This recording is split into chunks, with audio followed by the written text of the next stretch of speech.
Seventh-day Adventists insist the Saturday Sabbath is still binding for Christians today, but does the Bible actually teach that? Let's walk through the facts and answer the common objections.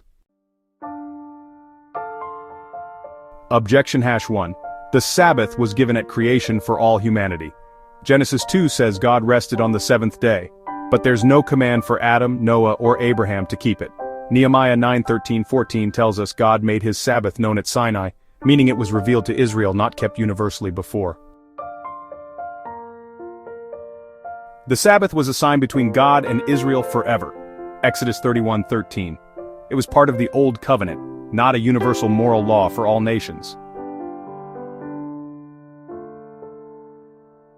Objection #2.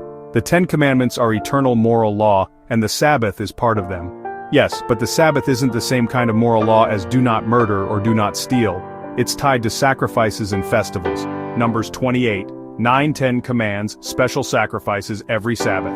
Leviticus 23 lists the Sabbath alongside annual feasts as one unified system. James 2:10 and Galatians 5:3 make it clear, if you keep one part of the law, you're obligated to keep all of it. Objection #3. Jesus and the apostles kept the Sabbath, so should we. Jesus kept the Sabbath because he was born under the law, Galatians 4:4, to fulfill it, not bind the church to it. The apostles went to synagogues on Sabbath to preach to Jews, not to keep the law. And when Gentiles became believers, the Jerusalem Council in Acts 15 never told them to keep the Sabbath. Objection #4. Sunday worship is a man-made invention. It's true, there's no command to move the Sabbath to Sunday. But the point is, Christians are not under the Sabbath law at all. The early church gathered on the first day of the week to celebrate the resurrection, not as a Christian Sabbath.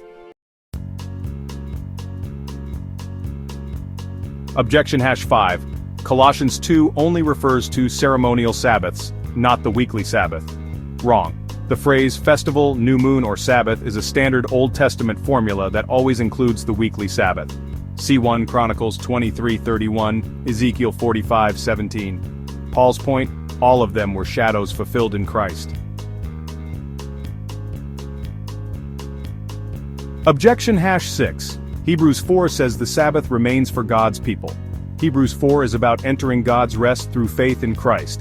Verse 10 defines it as resting from our works, not keeping a 24-hour day.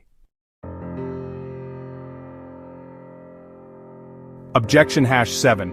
The Sabbath will be kept in heaven, so we should keep it now. Isaiah 66 is prophetic imagery under Old Covenant terms. It also mentions grain sacrifices, which even Adventists agree won't happen in the new earth.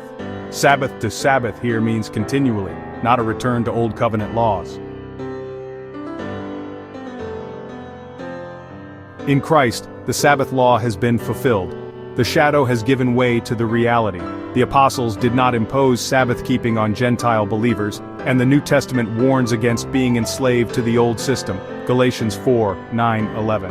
Test everything, hold fast to what is good. The Sabbath was a shadow, but the substance belongs to Christ.